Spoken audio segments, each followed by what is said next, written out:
കടപ്പുറം Thottap focus school പരിസരത്ത് യുവാവിനെ കത്തികൊണ്ട് കുത്തിക്കൊലപ്പെടുത്താൻ ശ്രമിച്ച കേസിൽ പ്രതി പിടിയിൽ. പുതുവീട്ടിൽ അജ്മലിനെയാണ് Chavakkad police station inspector V വിമലിന്റെ നേതൃത്വത്തിൽ അറസ്റ്റ് ചെയ്തത്. ബുധനാഴ്ച രാത്രിയാണ് കേസിനാസ്പദമായ സംഭവം നടന്നത്. തൊട്ടാപ്പ് കേന്ദ്രീകരിച്ച് വളർന്ന ലഹരി സംഘമാണ് സംഭവത്തിന് പിന്നിലെന്ന് പറയുന്നു. ലഹരി ഉപയോഗവുമായി ബന്ധപ്പെട്ടുണ്ടായ തർക്കത്തിനിടെയാണ് കയ്യിലിരുന്ന കത്രിക ഉപയോഗിച്ച് കൂട്ടുകാരനായ മതിലകത്ത് നിസാമുദ്ദീനെ പ്രതി അജ്മൽ ശരീരത്തിൽ പല ഭാഗങ്ങളിലായി കുത്തിയത്.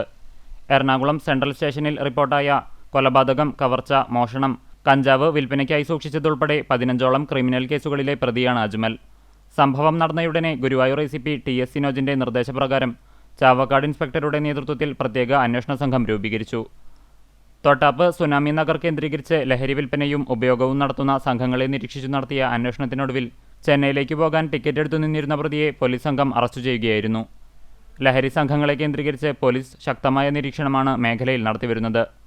Sub inspector Sarath Soman, civil police ഓഫീസർമാരായ ഹംദി കെ, സന്ദീപ് ഏങ്ങണ്ടിയൂർ, രജനീഷ്, രജിത്, ശിവപ്രസാദ്, റോബർട്ട് എന്നിവരും പ്രത്യേക അന്വേഷണ സംഘത്തിൽ ഉണ്ടായിരുന്നു.